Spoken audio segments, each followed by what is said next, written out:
Bismillahirrahmanirrahim. Assalamualaikum warahmatullahi wabarakatuh. Alhamdulillah, wassalatu wassalamu ala rasulillah nabiyina Muhammadin wa ala alihi wa sahbihi ajmain. Asyhadu an la ilaha illallah wahdahu la syarikalah wa asyhadu anna Muhammadan abduhu wa rasuluhu. Qala Allah ta'ala fi kitabihil karim, ya ayyuhalladzina amanu taqullaha haqqa tuqatih wa la tamutunna illa wa antum muslimun. Amma ba'du. Bapak Ibu rahimani wa rahimakumullah, alhamdulillah kita bersyukur kepada Allah Subhanahu wa taala. Di pagi hari ini kita dimudahkan oleh Allah Subhanahu wa taala bisa melangkahkan kaki kita ya untuk datang mengerjakan sholat subuh berjamaah. Dan alhamdulillah kita dipertemukan kembali oleh Allah bisa duduk di majelis ilmu di kajian rutin kita setiap hari Jumat pada subuh hingga selesai. Dan kita masih membahas dari pelajaran-pelajaran dari sirah Nabi Sallallahu Alaihi Wasallam. Selawat serta salam semoga terlimpah kepada Nabi kita Muhammad Sallallahu Alaihi Wasallam serta kepada keluarga serta sahabat tabi'in, tabi'ut tabi'in serta kepada umatnya yang senantiasa istiqomah berjalan di atas jalan Islam hingga hari kiamat. Bapak Ibu a'azani Allah wa iyyakum. Di kesempatan yang lalu kita telah membahas ya salah satu perang yang dikenal dalam Islam, yaitu perang Badar. Dan dalam peristiwa perang Badar, Rasulullah dan para sahabatnya menang, Pak. Dan orang-orang yang mengikuti perang Badar menjadi orang-orang yang dimuliakan. Bahkan ahlu Badar, orang yang mengikuti perang Badar, mereka diampuni oleh Allah Subhanahu wa ta'ala. Di pagi hari ini kita akan membahas ya perang yang lain, termasuk perang yang besar Pak dalam Islam, ya, yaitu perang Uhud. Yang perang Uhud Bapak Ibu ya seakan-akan lanjutan dari perang Badar.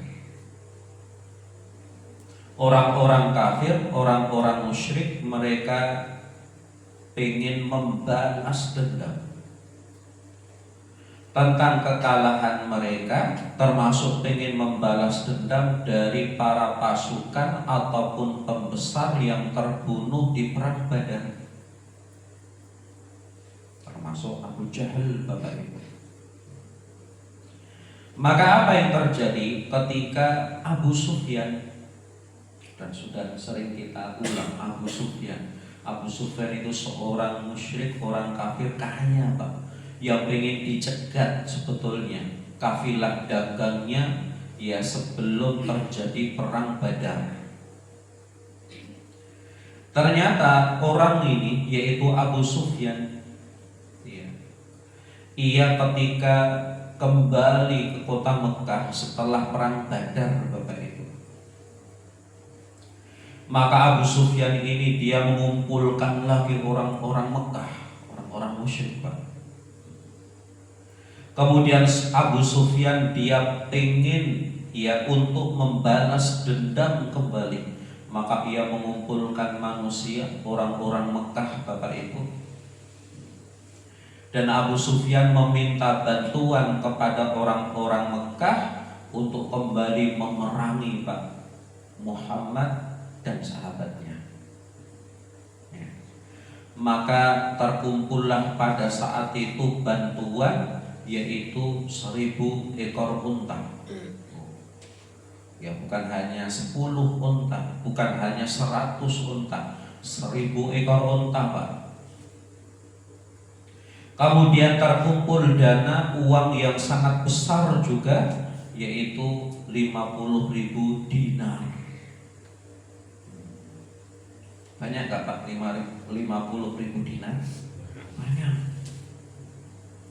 Ya, 1 dinar saja sekitar ya 4/4 gram emas. Hitung saja 1 dinar itu 4 gram emas. Ya, 1 gram pinten Pak? 2.500.000 1 gram Pak. Kalau dikali 4 10 juta.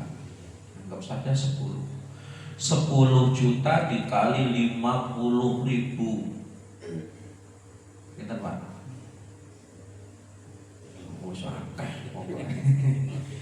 Banyak sekali.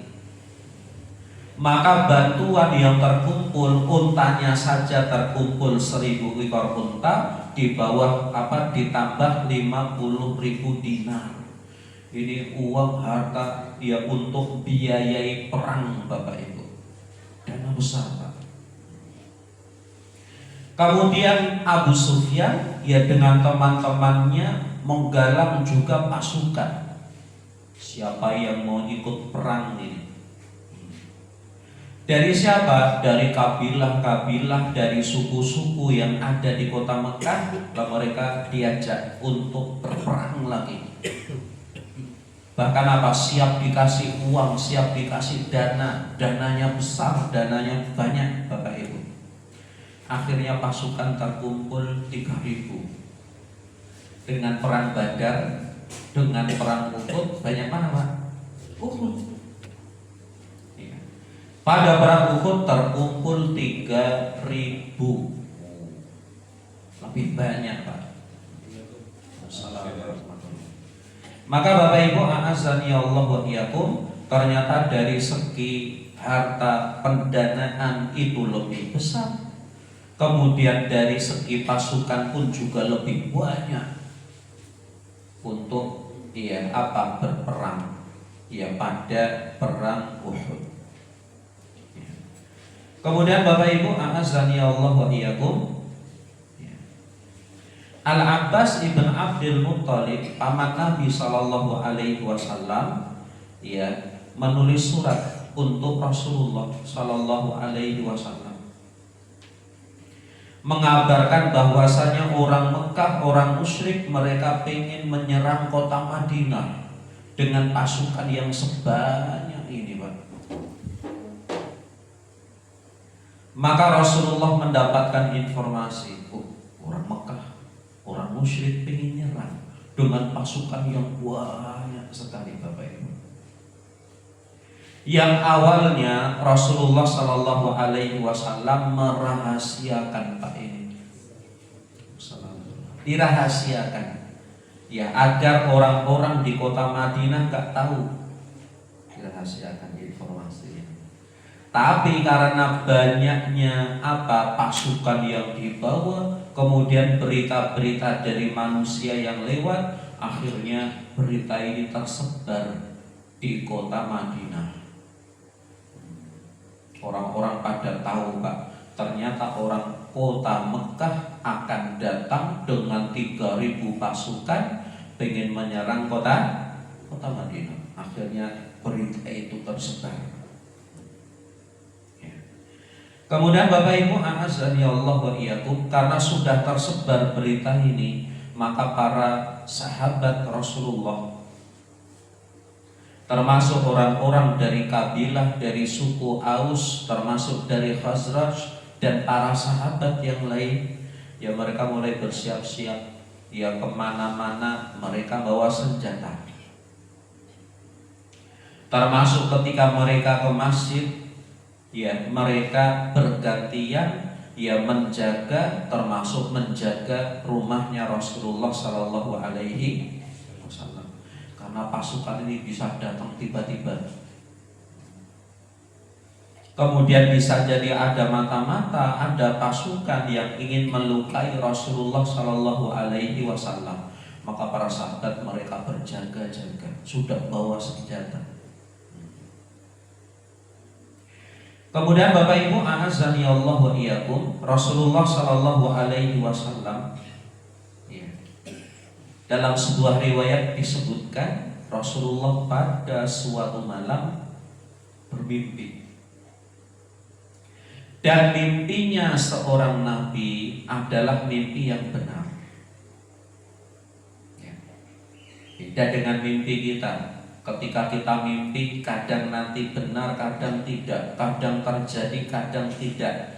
Rasulullah bermimpi, dan mimpinya seorang nabi benar, Pak. Dalam sebuah riwayat ya dari Al-Imam Bukhari rahimahullah, ia meriwayatkan Rasulullah Sallallahu Alaihi Wasallam bersabda, wallah, demi Allah, sesungguhnya ya semalam aku bermimpi. Apa mimpinya? Bahwasanya aku ya bermimpi ya ada atau melihat beberapa ekor sapi disembelih. Ya, mimpi meleh sapi. Mimpi baik atau mimpi buruk, Pak? Ya, mimpi meleh sapi. Beberapa sapi disembelih dilihat dalam mimpinya. Ya, kemudian aku juga melihat dalam mimpinya tersebut bahwasanya pedangku patah. Dan aku memasukkan tanganku ke dalam baju perang. Nah, apa maksudnya ini, Pak? Rasulullah Shallallahu Alaihi Wasallam ia bersabda, amal baqaru, adapun sapi yang disembelih adalah terbunuhnya beberapa orang dari sahabatku. Nah, ini tandanya beleh sapi. Ternyata tafsirannya kata Rasulullah ini adalah tanda akan terbunuh beberapa orang dari sahabatku. Beberapa sahabat akan terbunuh, Pak. Apalagi nanti pada peristiwa perang Uhud. Ya. Ada dari para sahabat Rasulullah yang terbunuh. Adapun patahnya pedangku, ya, maka ini tanda terbunuhnya salah seorang atau terbunuhnya dari anggota keluargaku. Ya, dan nanti pada peristiwa perang Uhud, ya, ada yang terbunuh dari keluarga ataupun kerabat Nabi Sallallahu Alaihi Wasallam. Di antaranya adalah pamannya Nabi Sallallahu Alaihi Wasallam, Hamzah. Ini mimpi yang dilihat oleh Rasulullah Sallallahu Alaihi Wasallam. Baik. Kemudian Bapak Ibu a'azzani Allah wa iyyakum, karena berita sudah menyebar, kemudian Rasulullah dan para sahabatnya harus bersiap-siap menghadapi pasukan yang besar dari kota Mekah. Apa yang dilakukan Rasulullah? Maka Rasulullah Shallallahu Alaihi Wasallam mengumpulkan para sahabatnya, kemudian Rasulullah bermusyawarah dengan para sahabat. Di antara hal yang dimusyawarahkan, yang dirapatkan oleh Rasulullah dan para sahabatnya, ya tentang di mana atau bagaimana menghadapi orang-orang dari Mekah ini. Apakah kita harus menghadapi orang-orang Mekah ini di kota Madinah, biar mereka masuk? Atau kita hadapi mereka di luar kota Madinah? Mau dihadapi di mana ini? Pasukan 3.000 kita hadapi saja di kota Madinah, atau apa? Kita yang keluar dari kota Madinah. Para sahabat radhiyallahu anhum, ya, mereka ya terpecah menjadi dua ya pendapat, Pak.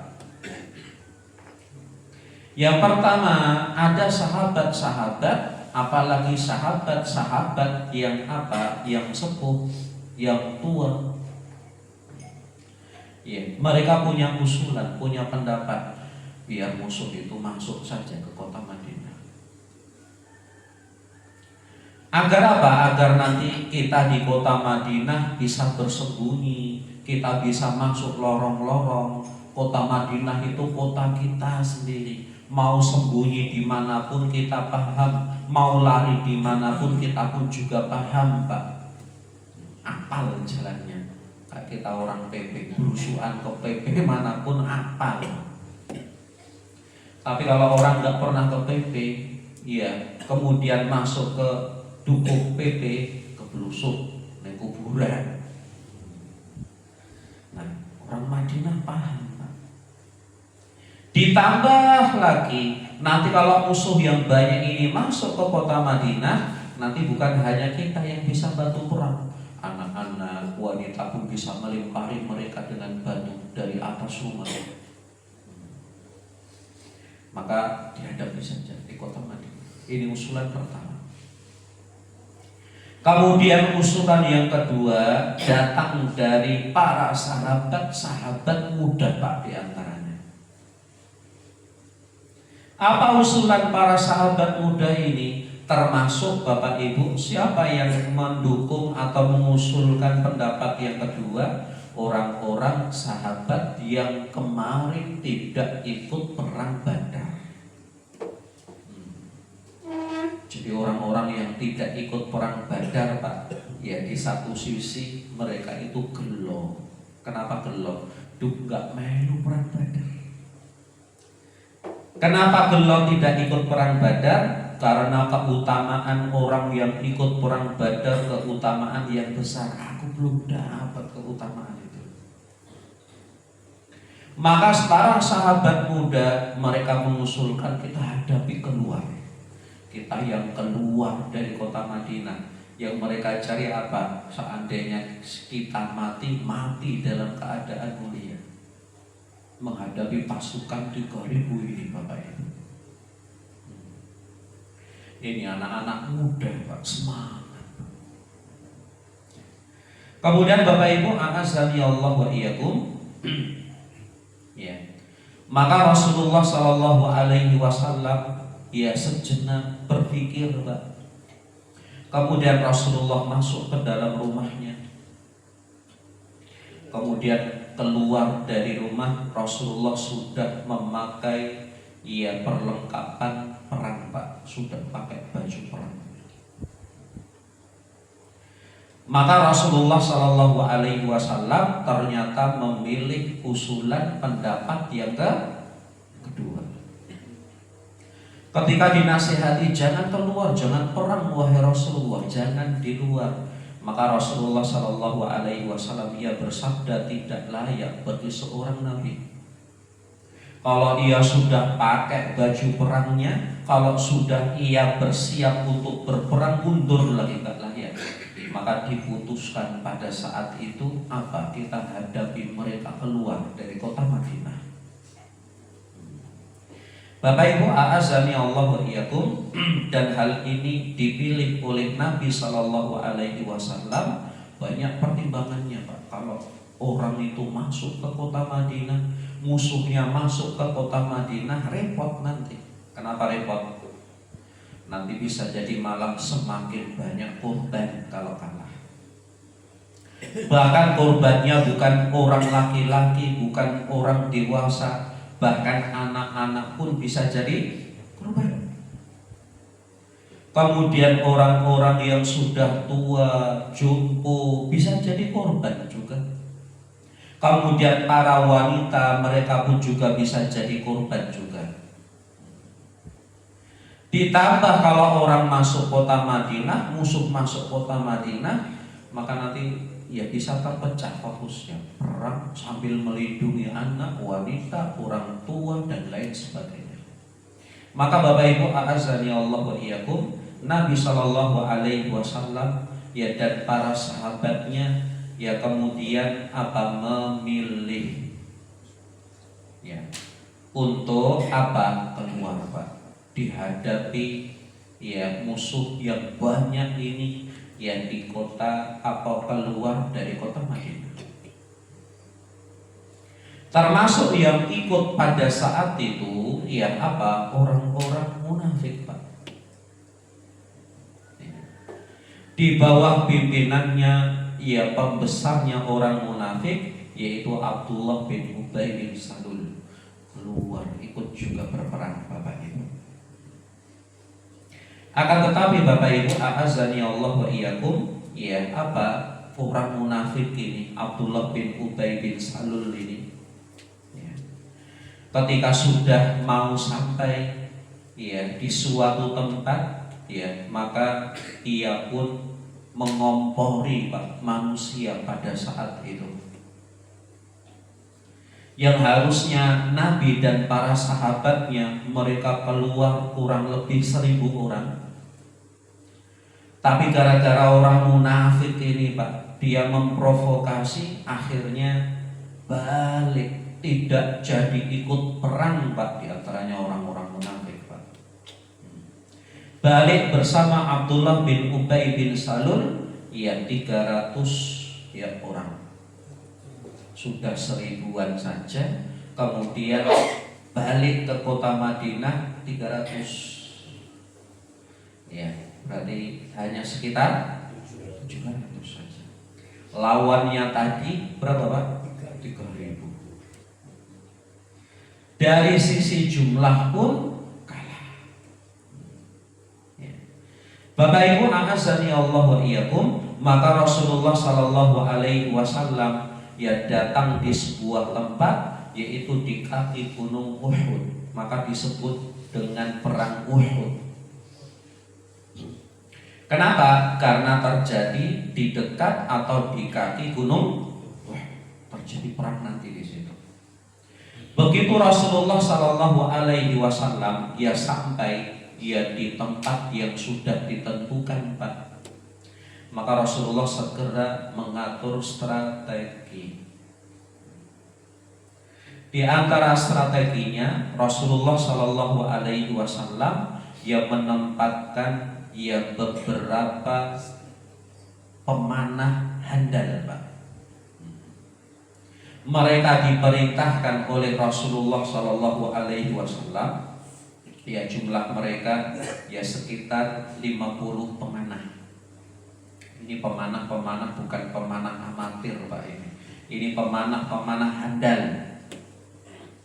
Kalau manah mesti tenang. Iya, beda mungkin dengan kita, manah luput terus. Rasulullah Shallallahu Alaihi Wasallam ya memilih ya apa para pemanah sekitar 50 orang pemanah ya untuk ya diposisikan di tempat di suatu bukit. Kalau sekarang dikenal dengan ya apa Jabal Rumah, yaitu bukit atau gunung pemanah. Kenapa? Karena dulu para pemanah di situ Pak. Ini gunung Uhud, ada tanah, kemudian di sini ada apa gunung pemanah. Kalau dulu agak tinggi Pak, kalau sekarang jadi agak pendek.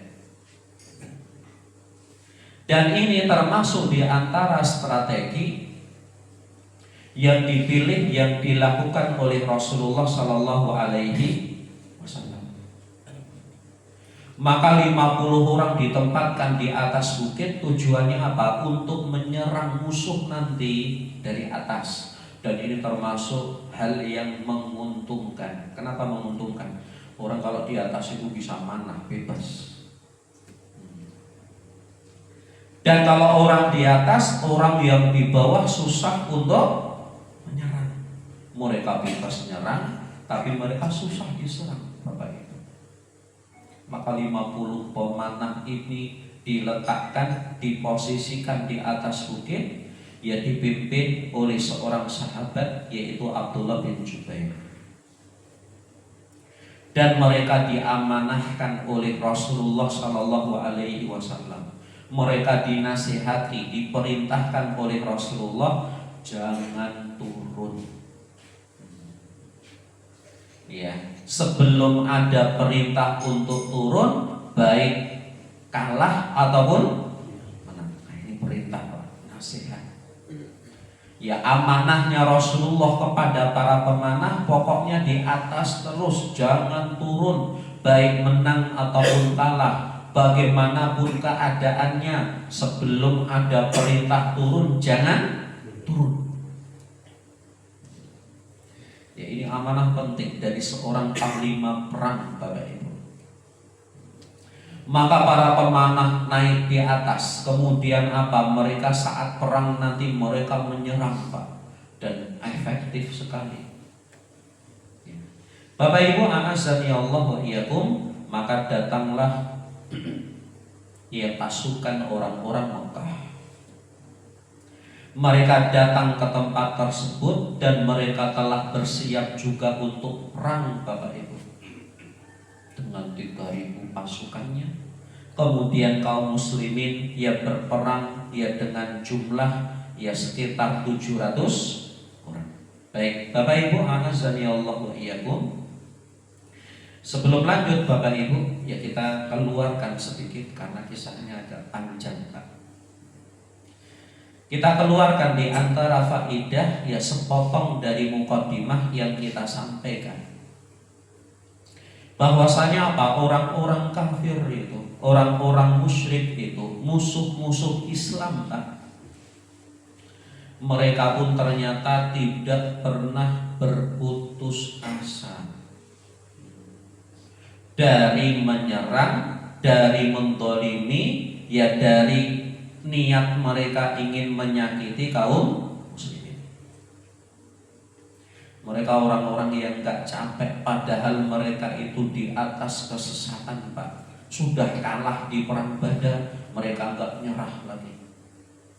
Mereka ingin nyerang lagi. Iya, terjadilah nanti perang Uhud. Dan ternyata apa? Mereka pun juga bukan perang biasa. Maksudnya mereka bukan gak mudah, Pak. Untuk menghancurkan Islam, merusak Islam, ternyata mereka pun juga harus mengeluarkan harta. Mereka harus mengeluarkan apa? Pengorbanan, Pak. Padahal mereka di atas kesesatan. Orang sesat saja seperti ini, Pak. Mereka siap keluar harta, mereka siap keluar tenaga, bahkan mereka siap untuk menaruhkan nyawanya mereka. Ya, sekali lagi mereka orang sesat, Pak. Maka Bapak Ibu, a'azzani Allah wa iyyakum, kita yang seorang muslim, kita seorang mukmin, orang beriman berada di atas kebenaran, maka jangan sampai kalah, Pak. Sama-sama capek, Pak, sebetulnya. Apalagi dalam urusan perang, musuhnya capek, kaum muslimin juga capek. Termasuk dalam urusan sekarang, urusan dakwah, urusan ngaji, Bapak Ibu. Musuh-musuh Islam itu pengen nyerang kita. Mereka keluar harta, pikiran, tenaga, dan lain sebagainya untuk pengen merusak kaum muslimin, Bapak Ibu. Mereka capek, Pak, sebetulnya. Ya. Kita pun kadang harus belajar ilmu, kita harus sholat, kita harus puasa. Ya, kita pun ya merasa capek juga. Tapi capeknya mereka di atas kesesatan, capeknya kita di atas keimanan, Pak. Maka sabar, sama-sama capek. Daripada kita capek di atas kesesatan, daripada kita capek di atas kesalahan, maka capek kita harus berada di atas kebaikan, Pak. Kapan nanti kita istirahat? Kapan kita menikmati hasilnya? Nanti kalau sudah masuk surga. Maka dunia, Bapak Ibu, kita bercapek-capek dalam kebaikan, bahkan harus keluar harta untuk menunaikan kebaikan. menunaikan ibadah nggak apa-apa. Sebentar Pak orang hidup di dunia itu.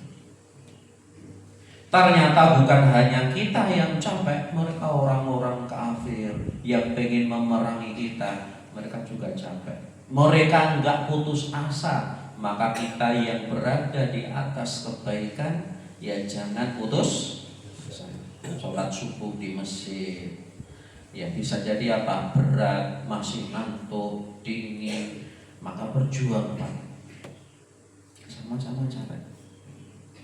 Kemudian kita harus keluar harta kita untuk infak, untuk sedekah, untuk zakat, ya. Maka ya ikhlaskan. Mereka orang kafir pun juga keluar harta, ya. Tidak dapat apa-apa, Bapak Ibu. Pahala pun juga tidak dapat, bahkan di akhirat pun tidak masuk surga. Mereka keluar Pak untuk ganggu kita.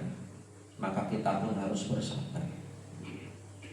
Bapak Ibu, a'azzani Allah wa iyyakum. Ini pelajaran yang pertama. Maka ya orang musyrik sampai sekarang Pak. Ya kenapa kaum muslimin diganggu terus? Mereka berusaha mengganggu. Bahkan kalau bisa membuat kita itu ngikuti mereka, murtad ngikuti agama mereka Pak. Sampai sekarang. Maka kita harus perkuat keimanan kita. Maka kita harus apa? Selalu pupuk hati kita agar ya hati kita itu semakin istiqomah. Bapak Ibu, a'azzani Allah wa iyyakum. Ya di antara faedah dan pelajaran yang lain, ternyata ya Rasulullah Shallallahu Alaihi Wasallam membiasakan untuk bermusyawarah dalam urusan penting, apalagi Pak. Rasulullah Shallallahu Alaihi Wasallam membiasakan musyawarah, bertanya kepada para sahabat, kita harus hadapi di mana ini orang-orang ini. Maka dalam Islam perkara yang penting Pak adalah apa? Bermusyawarah. Apalagi kalau hidup bersama, hidup bareng-bareng, apalagi apa di masjid yang sama bareng-bareng. Maka kalau ada suatu perkara yang penting, ya suatu perkara yang apa? Mencakup kemaslahatan orang banyak, duduk bareng bermusyawarah, jadi solusi. Bisa jadi apa? Dari satu orang tidak ada solusi, nggak ada pendapat yang baik, mungkin dari orang yang lain bisa ngasih solusi Pak. Ya, tapi kadang-kadang orang tidak mau musyawarah, tidak mau rapat. Kenapa Pak? Kadang ada orang yang bilang, wah katean apa orang banyak kepala, banyak keinginan, bingung malahan. Wis kabeh melu pendapat gue. Nanti kalau rapat bareng-bareng malah kakean pendapat, bingung malahan. Dalam Islam Bapak Ibu banyak pendapat, boleh nggak Pak? Boleh. Ini orang pinten iki Pak? 500. Ya orang 50, usul bersatu-satu, setiap kepala ada pendapatnya masing-masing. Boleh Bapak, boleh. Hanya dalam Islam bagaimana? Ada ketuanya, ada pemimpinnya. Kalau dalam perang di zaman Nabi ada panglima perangnya. Kalau sudah diambil keputusan dan diambil keputusan oleh pemimpinnya, maka semuanya harus tunduk, ikut Pak. Nah, gitu. Jadi mau banyak pendapat juga nggak apa-apa. Tapi kalau sudah dipertimbangkan oleh pemimpinnya, ya apapun keputusannya, selama bukan dalam urusan maksiat, maka yang lain harus ikut Pak. Selesai urusan. Nanti pendapatnya keliru biar ditanggung pemimpinnya. Kayak sholat Pak. Orang yang sholat ada imam, ada makmum. Berapa imamnya? 1. Ju'ilal imam liyutamma bih. Dijadikan imam itu untuk diikuti Pak. Bahkan dalam imam sholat, imamnya keliru pun ikut tak Pak? Imamnya harusnya tasyahud, dia malah berdiri. Diingatkan subhanallah, Ya, masih tetap berdiri. Makmumnya ikut berdiri atau tetap duduk, Pak? Berdiri. Ya, dalam sholat seperti itu. Maka secara umum kalau seorang pemimpin atau seorang panglima perang sudah mutusi kita hadapi di luar, maka keluar, Pak. Orang-orang yang tadi punya pendapat dihadapi di kota Madinah saja, dia harus legowo, pendapatnya tidak diambil. Maka Rasulullah yang membiasakan musyawarah seperti ini. Baik, kemudian Bapak Ibu, a'azzani Allah wa iyyakum, faedah yang ketiga, kami sampaikan 3 saja dulu. Bahwasanya Rasulullah Shallallahu alaihi wasallam dia punya strategi juga, Pak. Maka Rasulullah dan para sahabatnya perang bukan sekedar perang. Strateginya apa? Wis yang penting teko musuh perang. Ternyata ada strategi, ada cara. Di antara strateginya apa? Sampai bukit pemanah apa diisi, ditaruh pasukan di sana untuk memanah.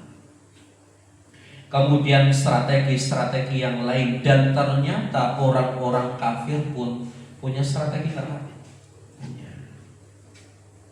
Di antaranya strategi yang diatur oleh panglima perangnya pada saat itu.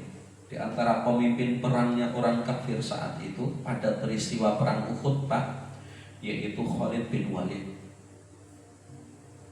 Khalid bin Walid pada peristiwa perang Uhud masih kafir, Pak. Yang mana nantinya dia masuk Islam disebut dia dengan sebutan Saifullah, pedangnya Allah. Tapi pada peristiwa perang Uhud ternyata Khalid bin Walid masih kafir, Pak. Dan kita nanti akan lihat bagaimana strateginya Khalid bin Walid akhirnya bisa membuat kaum muslim itu kalah pada saat itu. Oh, ternyata di antara yang ngatur strateginya adalah ya seorang sahabat yang masih kafir, yang ia ahli strategi perang, Pak, dan dia merupakan pemimpin ataupun panglima perang yang hebat, yaitu Khalid bin Walid, belum masuk Islam saat itu. Baik, Bapak Ibu, a'azzani Allah wa iyyakum, ini sedikit yang bisa kita bahas, ya muqaddimah dari apa peristiwa perang Uhud. Dan beberapa pelajarannya insya Allah kita sambung kembali di kesempatan yang akan datang. Ya, bagaimana perangnya, bagaimana strateginya, kemudian bagaimana kaum muslimin bisa kalah. Ya, dan para ulama rahimahumullah mereka menyampaikan perang Uhud ada 2 bagian, Pak, ada 2 sesi. Sesi yang pertama, adegan atau bagian yang pertama, Rasulullah dan para sahabatnya menang. Bahkan Nabi dan para sahabatnya mereka sudah ngambil harta ghanimah. Tapi di bagian yang kedua, di sesi yang kedua, Rasulullah dan para sahabatnya kalah. Insya Allah kita sambung di kesempatan yang akan datang. Ya, semoga yang sedikit ini bermanfaat untuk kita semuanya dan berusaha kita ambil pelajaran, kemudian berusaha untuk kita amalkan dalam kehidupan kita sehari-hari. Semoga Allah memberikan kepada kita ilmu yang bermanfaat di dunia dan di akhirat. Allahumma amin. Allahumma inna nas'aluka ilman nafi'an wa rizqan thayyiban wa amalan mutaqabbalan. Allahumma inna nas'aluka al-huda wa tuqa wal 'ifata wal ghina. Allahumma inna na'udzu bika min ilmin la yanfa' wa min qalbin la yakhsha wa min nafsin la tashba' wa min du'ain la yustajabu lah. Allahumma inna na'udzu bika minal hammi wal hazani wa na'udzu bika minal 'ajzi wal kasali wa na'udzu bika minal jubni wal bukhli wa na'udzu bika min khalabatil daini wa qahrir rijal. Allahumma ati nufusana taqwaha zakiha anta khairu man zakaha anta waliyuha wa maulaha. Allahumma aslih lana dinana alladhi huwa ismatu amrina Allahumma aslih lana dunyana allati fiha ma'ashuna, Allahumma aslih lana akhiratana allati ilaiha ma'aduna, Allahumma ja'alil hayata ziyadatan lana fi kulli khairin waj'alil mauta rahatan lana min kulli syarr. Rabbana ighfir lana wa liwalidina wa dzurriyyatina wa masyayikhina wa wulati umurina wa li jami'il muslimina wal muslimat ya rabbal alamin. Allahumma shfi mardana wa mardal muslimin wa qdidaina 'anil madinin warham mautana wa mautal muslimin. Allahumma kfina bihalalika an haramika wa aghnina bifadlika amman siwaka. Rabbana atina fid dunya hasanah wa fil akhirati hasanah wa qina adzabannar. Rabbana atina fid dunya hasanah wa fil akhirati hasanah wa qina adzabannar. Wa sallallahu ala nabiyyina Muhammadin wa ala alihi wa sahbihi wa sallam. Alhamdulillahi rabbil alamin. Subhanakallahumma wa bihamdik asyhadu an la ilaha illa anta astaghfiruka wa atubu ilaik. Wassalamualaikum warahmatullahi wabarakatuh.